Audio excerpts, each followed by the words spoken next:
جب سورہ انعام کی یہ آیت اتری، جو لوگ ایمان لائے اور انہوں نے اپنے ایمان میں گناہوں کی آمیزش نہیں کی، تو آپ صلی اللہ علیہ وسلم کے اصحاب نے کہا، یا رسول اللہ، یہ تو بہت ہی مشکل ہے، ہم میں کون ایسا ہے جس نے گناہ نہیں کیا؟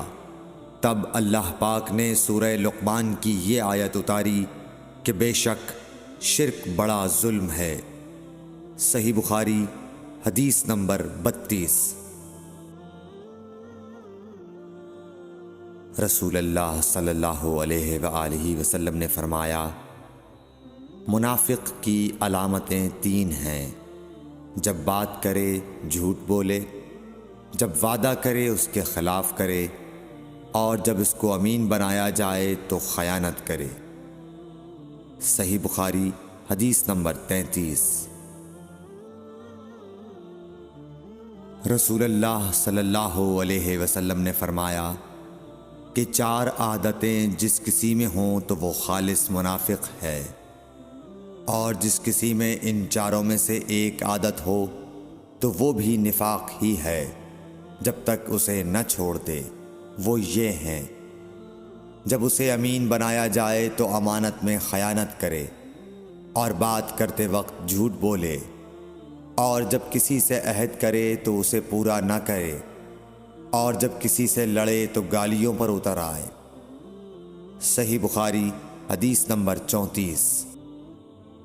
رسول اللہ صلی اللہ علیہ وسلم نے فرمایا، جو شخص شب قدر ایمان کے ساتھ محض ثواب آخرت کے لیے ذکر و عبادت میں گزارے، اس کے گزشتہ گناہ بخش دیے جاتے ہیں۔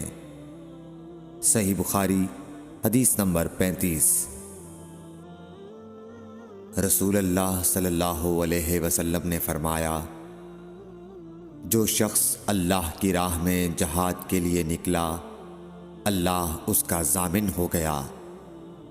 اللہ تعالیٰ فرماتا ہے، اس کو میری ذات پر یقین اور میرے پیغمبروں کی تصدیق نے اس سرفروشی کے لیے گھر سے نکالا ہے۔ میں اس بات کا ضامن ہوں کہ یا تو اس کو واپس کر دوں ثواب اور مال غنیمت کے ساتھ، یا شہید ہونے کے بعد جنت میں داخل کر دوں۔ رسول اللہ صلی اللہ علیہ وسلم نے فرمایا، اور اگر میں اپنی امت پر اس کام کو دشوار نہ سمجھتا تو لشکر کا ساتھ نہ چھوڑتا، اور میری خواہش ہے کہ اللہ کی راہ میں مارا جاؤں، پھر زندہ کیا جاؤں، پھر مارا جاؤں، پھر زندہ کیا جاؤں، پھر مارا جاؤں۔ صحیح بخاری حدیث نمبر 36۔